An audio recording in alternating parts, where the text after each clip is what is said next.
Hello friends, good morning. कैसे हैं आप लोग? आशा करते हैं अच्छे होंगे। आज फिर आप लोग के बीच उपस्थित है भारतीय संविधान और राज्य व्यवस्था की अगली वीडियो के साथ। हमारी ये संविधान की सीरीज चल रही है, इसमें ये वीडियो 11 है। तो इससे पीछे जो 10 वीडियो अपलोड हो चुके हैं, तो आप लोग उस सभी वीडियो को देखिए। और अभी हाल ही में नोटिस आ गई है, जो बिहार दरोगा की एग्जाम 24 अप्रैल को शेड्यूल की गई है और एनटीपीसी और ग्रुप डी की भी एग्जाम की डेट आ गई है। तो आप लोग वीडियो को देखिए और अच्छा से एकदम तैयारी को बूस्ट कीजिए। तो चलिए वीडियो स्टार्ट करते हैं।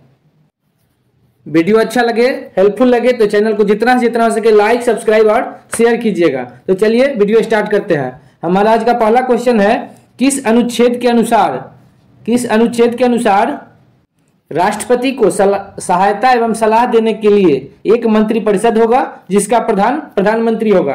तो यह अनुच्छेद 74 में है। ऑप्शन ए राइट आंसर होगा। अनुच्छेद 74 या 74 के 1 में कहा गया है कि राष्ट्रपति को सहायता और सलाह देने के लिए एक मंत्रिपरिषद होगा जिसका प्रधान प्रधानमंत्री होगा। अगला ऑप्शन देखते हैं, अनुच्छेद 75। इसमें क्या कहा गया है? राष्ट्रपति के द्वारा प्रधानमंत्री की नियुक्ति की जाएगी। राष्ट्रपति के द्वारा प्रधानमंत्री की नियुक्ति की जाएगी और प्रधानमंत्री की सलाह पर राष्ट्रपति अन्य मंत्रियों की नियुक्ति करेंगे। अन्य मंत्रियों की नियुक्ति कौन करेगा? राष्ट्रपति। प्रधानमंत्री की सलाह पर। यह अनुच्छेद 75 अनुच्छेद 75 में है। अनुच्छेद 76 में कहा गया है कि राष्ट्रपति द्वारा महान्यायवादी की नियुक्ति की जाएगी। यह अनुच्छेद 76 में है। अनुच्छेद 77 कहता है, 77 कहता है भारत सरकार के कार्यों का संचालन। यह अनुच्छेद 77 में है। तो इस तरह से हमारा इस क्वेश्चन का राइट आंसर होगा, किस अनुच्छेद के अनुसार राष्ट्रपति को सहायता और सलाह देने के लिए एक मंत्रिपरिषद होगा? तो यह अनुच्छेद 74 में है। ऑप्शन ए राइट आंसर होगा। अगला क्वेश्चन देखते हैं। दूसरा क्वेश्चन है, भारत के प्रधानमंत्री, अभी नरेंद्र मोदी है, प्रधानमंत्री बनने के लिए न्यूनतम आयु सीमा कितनी होनी चाहिए? तो प्रधानमंत्री बनने के लिए न्यूनतम आयु सीमा 25 वर्ष। ऑप्शन ए राइट आंसर होगा। लोकसभा सदस्य बनने के लिए 25 वर्ष चाहिए। राज्यसभा सदस्य बनने के लिए 30 वर्ष चाहिए। राष्ट्रपति राज्यपाल बनने के लिए 35 वर्ष न्यूनतम उम्र होना चाहिए। राष्ट्रपति बनने के लिए अधिकतम उम्र सीमा तय नहीं की गई है। तो इस क्वेश्चन का राइट आंसर क्या होगा? प्रधानमंत्री बनने के लिए न्यूनतम उम्र 25 वर्ष है। ऑप्शन ए राइट होगा। अधिकतम उम्र कुछ नहीं है। राष्ट्रपति, प्रधानमंत्री, राज्यपाल बनने के लिए अधिकतम उम्र सीमा कुछ नहीं है। 100 वर्ष की उम्र का व्यक्ति अगर चाहे तो वह प्रधानमंत्री, राष्ट्रपति ये सब बन सकता है। आगे देखते हैं। लोकसभा सदस्य 25 वर्ष न्यूनतम उम्र सीमा है। राज्यसभा 30 वर्ष, विधानसभा 25 वर्ष, विधानसभा लोकसभा समान उम्र है। विधान परिषद 30 वर्ष, राष्ट्रपति बनने की न्यूनतम आयु 35 वर्ष, राज्यपाल के लिए 35 वर्ष, मुखिया बनने के लिए 21 वर्ष, मुखिया और सरपंच बनने के लिए 21 वर्ष का न्यूनतम उम्र सीमा होना चाहिए और मतदाता वोटर बनने के लिए 18 वर्ष का उम्र सीमा होना चाहिए। तो इस तरह से इतना इंपॉर्टेंट है, स्क्रीनशॉट कर लीजिएगा। आगे बढ़ते हैं। किस अनुच्छेद, तीसरा क्वेश्चन है, किस अनुच्छेद के अनुसार, अनुच्छेद कहां से लिया गया है? जापान से लिया गया है। तो किस अनुच्छेद के अनुसार मंत्रिपरिषद सामूहिक रूप से लोकसभा के प्रति उत्तरदायी होता है? तो यह अनुच्छेद 75 के 3 में है। 75 के 3 में कहा गया है कि मंत्रिपरिषद सामूहिक रूप से लोकसभा के प्रति उत्तरदायी होगा। अनुच्छेद 76 में क्या होगा? राष्ट्रपति द्वारा महान्यायवादी की नियुक्ति की जाएगी। अनुच्छेद 76। अनुच्छेद 76 में है कि राष्ट्रपति द्वारा महान्यायवादी की नियुक्ति की जाएगी। अनुच्छेद 88 क्या कहता है? अनुच्छेद 88 में कहा गया है, अनुच्छेद 88 कहता है जो महान्यायवादी होगा लेकिन वह वोट का प्रयोग नहीं करेगा। अनुच्छेद 88 में कहा गया है कि महान्यायवादी अपने वोट का प्रयोग, मत का प्रयोग नहीं करेगा। आगे देखते हैं। अगला क्वेश्चन है, मंत्रिपरिषद की बैठक की अध्यक्षता कौन करता है? तो मंत्रिपरिषद की बैठक की अध्यक्षता प्रधानमंत्री करते हैं। ऑप्शन बी राइट आंसर होगा। इस वीडियो में जो भी 20 क्वेश्चंस आते हैं वो वेरी इंपॉर्टेंट क्वेश्चन है। तो आप लोग पढ़िए, अच्छा से समझिए। और एग्जाम होने वाला है, अभी बिहार एसआई का दरोगा का मेंस होने वाला है 24 अप्रैल को। उसके बाद एनटीपीसी सीबीटी 2 होने वाला है। उसके बाद ग्रुप डी का एग्जाम होने वाला है। बिहार पुलिस का एग्जाम 27 को होने वाला है, 27 मार्च को होने वाला है। तो आप लोग एकदम पढ़िए, एकदम मन लगा के पढ़िए और एग्जाम में रिजल्ट जरूर लेके आइए। तो अगला क्वेश्चन देखते हैं। ये क्वेश्चन है, मंत्रिपरिषद की बैठक की अध्यक्षता कौन करता है? तो इसका राइट आंसर ऑप्शन बी प्रधानमंत्री होगा। आगे देखते हैं। क्वेश्चन है, भारतीय संविधान के अनुसार तथ्यात्मक संप्रभुता किसमें निहित होती है? तो तथ्यात्मक संप्रभुता प्रधानमंत्री में निहित होती है। ऑप्शन बी राइट आंसर होगा। आराम से देखिए, तथ्यात्मक संप्रभुता यह प्रधानमंत्री में निहित होती है। क्वेश्चन आता भारत में समस्त राजनीतिक स्रोत, राजनीतिक जितनी शक्तियां है उसके स्रोत कौन है, तो भारतीय जनता है। क्वेश्चन आता भारत में समस्त राजनीतिक शक्ति का स्रोत क्या है, तो वह भारतीय जनता है। लेकिन भारतीय संविधान के अनुसार तथ्यात्मक संप्रभुता किसमें निहित होती है, तो यह प्रधानमंत्री में निहित होती है। अनुच्छेद 79 में कहा गया है कि एक संसद होगा, 79 में कहा गया है संसद का गठन अनुच्छेद 79 में है, 79 में है। आगे देखते हैं, कैबिनेट के कोई भी मंत्री व्यक्तिगत रूप से किसके प्रति उत्तरदायी होता है, तो इसका राइट आंसर होगा कैबिनेट का कोई भी मंत्री व्यक्तिगत रूप से राष्ट्रपति के प्रति उत्तरदायी होता है, तो इसका ऑप्शन डी राइट आंसर होगा। क्वेश्चन आता है मंत्रिपरिषद सामूहिक रूप से किसके प्रति उत्तरदायी होता है, तो लोकसभा के प्रति उत्तरदायी होता है। लेकिन वो अनुच्छेद 75 के 3 में कहा गया है, 75(3) में कहा गया है कि मंत्रिपरिषद सामूहिक रूप से लोकसभा के प्रति उत्तरदायी होता है। लेकिन यहाँ क्वेश्चन है कैबिनेट का कोई भी मंत्री व्यक्तिगत रूप से किसके प्रति उत्तरदायी होता है, तो व्यक्तिगत रूप से राष्ट्रपति के प्रति उत्तरदायी होता है, तो ऑप्शन डी राइट आंसर होगा। आगे देखते हैं, क्वेश्चन नंबर 7 है प्रधानमंत्री के कर्तव्यों का उल्लेख किस अनुच्छेद में वर्णित है, तो प्रधानमंत्री के कर्तव्यों का उल्लेख अनुच्छेद 78, ऑप्शन बी राइट आंसर होगा। अनुच्छेद 78 में प्रधानमंत्री के कर्तव्यों की चर्चा की गई है। आगे देखते हैं, महान्यायवादी अनुच्छेद 76 में होगा, वोट नहीं देगा 88 में, महान्यायवादी वोटिंग नहीं करेगा अनुच्छेद 88 में। आगे देखते हैं, किस प्रधानमंत्री की मृत्यु निम्न में से किस प्रधानमंत्री की मृत्यु पद पर रहते हुए नहीं हुई, तो पद पर रहते हुए 3 प्रधानमंत्री की मृत्यु अभी तक हुई है। कौन कौन, पंडित जवाहरलाल नेहरू, लाल बहादुर शास्त्री और इंदिरा गांधी, तीनों की मृत्यु पद पर रहते हुए हुई थी। तो किस प्रधानमंत्री की मृत्यु पद पर रहते हुए नहीं हुई, तो इसका राइट आंसर होगा option D Morarji Desai, option D right होगा। मोरारजी देसाई ऐसे प्रधानमंत्री थे जिनकी मृत्यु पद पर रहते हुए नहीं हुई थी। मोरारजी देसाई से एक इंपॉर्टेंट क्वेश्चन ये भी, ये सबसे अधिक उम्र में प्रधानमंत्री बने थे, 81 वर्ष की उम्र में, 81 ईयर की उम्र में, 81 वर्ष की उम्र में ये प्रधानमंत्री बने थे। तो इस क्वेश्चन का राइट आंसर होगा किस प्रधानमंत्री की मृत्यु पद पर रहते हुए नहीं हुई, तो मोरारजी देसाई राइट आंसर होगा। एक क्वेश्चन यहाँ से ये भी है कि जवाहरलाल नेहरू की जब मृत्यु हुई, जब जवाहरलाल नेहरू की मृत्यु हुई उस समय भारत के प्रधानमंत्री किसे बनाया गया, प्रथम कार्यवाहक प्रधानमंत्री किसे बनाया गया, तो गुलजारी लाल नंदा, गुलजारी लाल नंदा को प्रथम कार्यवाहक प्रधानमंत्री बनाया गया। किसकी मृत्यु होने पे, पंडित जवाहरलाल नेहरू की मृत्यु होने पे। प्रथम प्रधानमंत्री जवाहरलाल नेहरू, उसके बाद प्रधानमंत्री बने लाल बहादुर शास्त्री, इनकी मृत्यु हुई थी ताशकंद में, लाल बहादुर शास्त्री की मृत्यु हुई थी ताशकंद में हुई थी। और इसके बाद तीसरे प्रधानमंत्री इंदिरा गांधी, प्रथम भारतीय महिला जो प्रधानमंत्री बनी इंदिरा गांधी।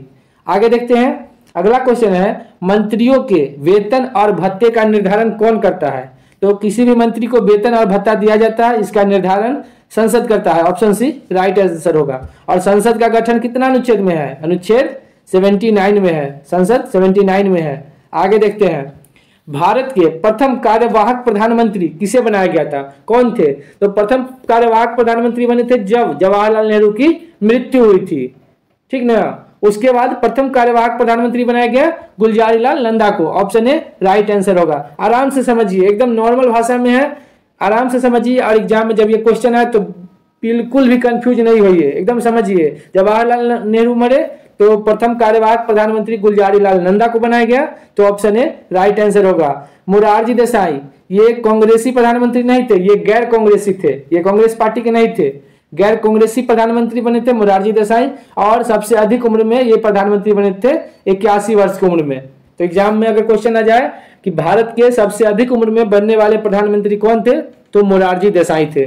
क्वेश्चन आएगा कौन से प्रधानमंत्री थे जो जिनके विरुद्ध अविश्वास प्रस्ताव लाया गया था, अविश्वास प्रस्ताव लाया गया था, तो वो थे विश्वनाथ प्रताप सिंह, ऑप्शन सी होगा।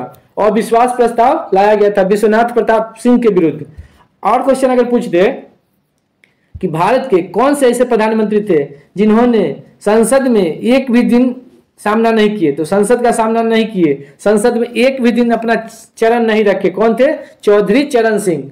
संसद का सामना नहीं किए मतलब संसद में अपना चरण नहीं रखे, पैर नहीं रखे, तो उनका नाम था चौधरी चरण सिंह। अविश्वास प्रस्ताव लाया गया विश्वनाथ प्रताप सिंह के लिए, तो एकदम आराम से समझिए। तो इस क्वेश्चन का राइट आंसर होगा Gulzari Lal Nanda, option A right answer होगा। आगे देखते हैं, क्वेश्चन नंबर 11, किस प्रधानमंत्री के कार्यकाल में संविधान में 9वीं अनुसूची को जोड़ा गया? तो 9वीं अनुसूची को कब जोड़ा गया? 1951 में। प्रथम जब संशोधन हुआ, प्रथम संविधान संशोधन 1951 में, तो संविधान में 9वीं अनुसूची को जोड़ा गया। तो 1951 में प्रधानमंत्री कौन थे? पंडित जवाहरलाल नेहरू थे। ऑप्शन ए राइट आंसर होगा, ऑप्शन ए होगा राइट आंसर। आगे देखते हैं, राजीव गांधी भी है तो ये भी देख लेते हैं। क्वेश्चन पूछे, भारत के कौन से ऐसे प्रधानमंत्री का नाम बताइए जो सबसे कम उम्र में प्रधानमंत्री बने? तो अब उसका आंसर होगा राजीव गांधी। सबसे कम उम्र में प्रधानमंत्री बने राजीव गांधी। सबसे अधिक उम्र में प्रधानमंत्री बने मोरारजी देसाई। आगे देखते हैं, सबसे कम दिन के लिए प्रधानमंत्री बने तो अटल बिहारी वाजपेयी, मात्र 13 दिन के लिए पहली बार बने थे। 13 दिन के लिए इनकी सरकार बनी थी। आगे देखते हैं, नीति आयोग, नीति का फुल फॉर्म क्या होता है? National institution for transforming India. फिर से देख लीजिए, national institution for transforming India full form हो गया नीति। तो नीति आयोग का अध्यक्ष प्रधानमंत्री होता है। ऑप्शन बी राइट आंसर होगा, ऑप्शन बी राइट आंसर होगा। आगे देखते हैं, कुछ इंपॉर्टेंट है, इसको भी देख लीजिए। भारत के प्रथम प्रधानमंत्री जेल नेहरू थे। इनकी मृत्यु हुई तो प्रथम कार्यवाहक प्रधानमंत्री बने गुलजारी लाल नंदा। देश के पहले प्रधानमंत्री जिनकी पद पर रहते हुए मृत्यु हुई जवाहरलाल नेहरू थे। उसके बाद है भारत की पहली महिला प्रधानमंत्री इंदिरा गांधी थी। ये भी पद पर रहते हुए ही मृत्यु हुई इनकी। आगे है, प्रथम कार्यवाहक प्रधानमंत्री गुलजारी लाल नंदा को बनाया गया था। जवाहरलाल नेहरू पद पर कितना दिन रहे? तो 16 वर्ष 286 दिन, 16 वर्ष 286 दिन। आगे है, सर्वाधिक उम्र 81 वर्ष, ये तो देख ही चुके हैं। 81 वर्ष में बनने वाले प्रधानमंत्री कौन थे? जो सबसे अधिक उम्र में प्रधानमंत्री बने तो मोरारजी देसाई थे। ये गैर कांग्रेसी थे। और प्रथम प्रधानमंत्री जिन्होंने अपने पद से इस्तीफा दिया वो भी मोरारजी देसाई थे। तो मोरारजी देसाई से 3 क्वेश्चन। प्रथम प्रधानमंत्री जिन्होंने अपने पद से इस्तीफा दिया मोरारजी देसाई, प्रथम गैर कांग्रेसी प्रधानमंत्री मोरारजी देसाई, और सबसे अधिक उम्र में बनने वाले प्रधानमंत्री जो 81 वर्ष, तो ये भी मोरारजी देसाई ही थे। तो इतना देख लिए, स्क्रीनशॉट इसका भी ले लीजिए आप लोग। अगला क्वेश्चन देखते हैं, भारत के प्रथम प्रधानमंत्री जिन्होंने संसद का सामना नहीं किया। राइट आंसर क्या होगा? संसद का सामना नहीं किया मतलब चरण नहीं रखे, और चरण नहीं रखे तो नाम है Chaudhary Charan Singh. Option B right answer होगा। आगे देखते हैं, किस प्रधानमंत्री की मृत्यु ताशकंद में हुई थी? तो जो दूसरे प्रधानमंत्री थे उनकी मृत्यु ताशकंद में हुई थी, और दूसरा प्रधानमंत्री बने थे लाल बहादुर शास्त्री। लाल बहादुर शास्त्री की मृत्यु ताशकंद में हुई थी। उज्बेकिस्तान की राजधानी ताशकंद है, तो ताशकंद में लाल बहादुर शास्त्री की मृत्यु हुई थी। आगे देखते हैं, वर्ष 2022 तक भारत में कितने उप प्रधानमंत्री बने हैं? बहुत इंपॉर्टेंट क्वेश्चन है। 2022 चल रहा है और वर्ष 2022 तक भारत में कुल 7 उप प्रधानमंत्री बने हैं। तो ऑप्शन बी राइट होगा।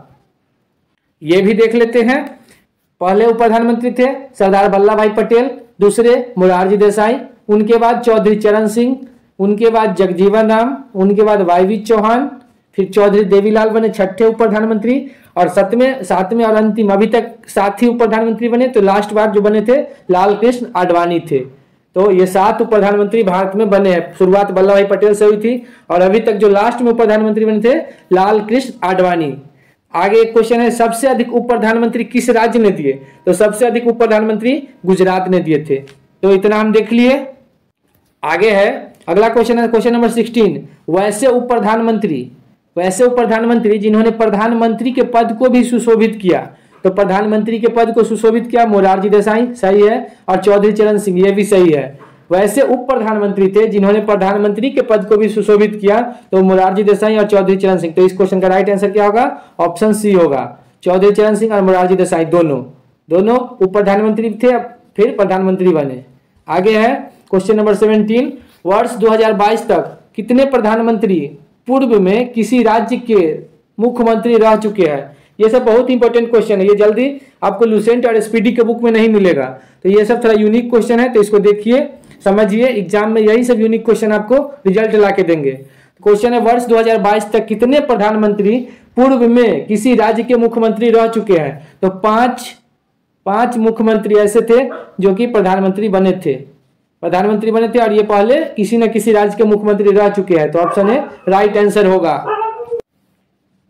तो इस क्वेश्चन का राइट आंसर होगा वर्ष 2022 तक कितने प्रधानमंत्री पूर्व में किसी राज्य के मुख्यमंत्री रह चुके हैं, तो 5 होगा। ऑप्शन ए राइट आंसर होगा। आगे देखते हैं, ये वो प्रधानमंत्री है जो किसी न किसी राज्य के मुख्यमंत्री रह चुके हैं। मोरारजी देसाई महाराष्ट्र के मुख्यमंत्री थे, चौधरी चरण सिंह उत्तर प्रदेश के मुख्यमंत्री थे, विश्वनाथ प्रताप सिंह यूपी के मुख्यमंत्री थे, नरसिम्हा राव आंध्र प्रदेश के मुख्यमंत्री थे, और अभी लेटेस्ट में नरेंद्र मोदी ये गुजरात के मुख्यमंत्री रह चुके हैं। आगे देखते हैं, क्वेश्चन है, यदि हमारे संविधान में किसी अधिकारी की तुलना अमेरिकन राष्ट्रपति से की जा सकती है तो वह हमारे देश के प्रधानमंत्री ही है, राष्ट्रपति नहीं। यह कथन किसका है, किसने कहा था? फिर से देखिए क्वेश्चन क्या है, यदि हमारे संविधान में किसी अधिकारी की तुलना अमेरिकन राष्ट्रपति से की जा सकती है तो वह हमारे देश का प्रधानमंत्री ही है, राष्ट्रपति नहीं। यह कथन किसका है? तो यह बी आर अम्बेडकर का कथन था। ऑप्शन बी राइट होगा।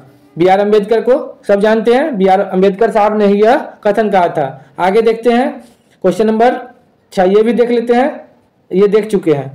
आगे है, भारत के प्रधानमंत्री ये क्या होते हैं? नियुक्त होते हैं, निर्वाचित होते हैं, मनोनीत होते हैं, चयनित होते हैं? तो भारत के प्रधानमंत्री नियुक्त होते हैं। ऑप्शन ए राइट होगा। फंसिएगा नहीं, बार बार ये क्वेश्चन कंफ्यूज करता है। भारत के प्रधानमंत्री की नियुक्ति होती है, नियुक्त किए जाते हैं। आगे है इस वीडियो का लास्ट क्वेश्चन, संसदीय तंत्र में वह व्यक्ति प्रधानमंत्री चुना जाता है जो क्या होता है?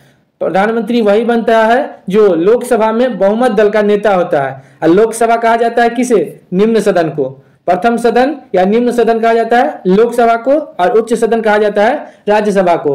तो निम्न सदन कहा जाएगा किसको? लोकसभा को।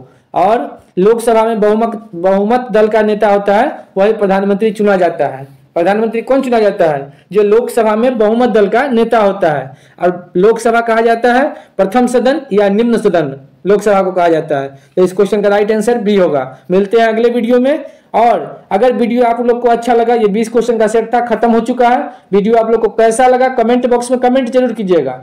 और अगर अच्छा लगा, वीडियो हेल्पफुल लगा हो तो चैनल को लाइक, सब्सक्राइब और जितना से जितना हो सके शेयर कीजिएगा। Thank you.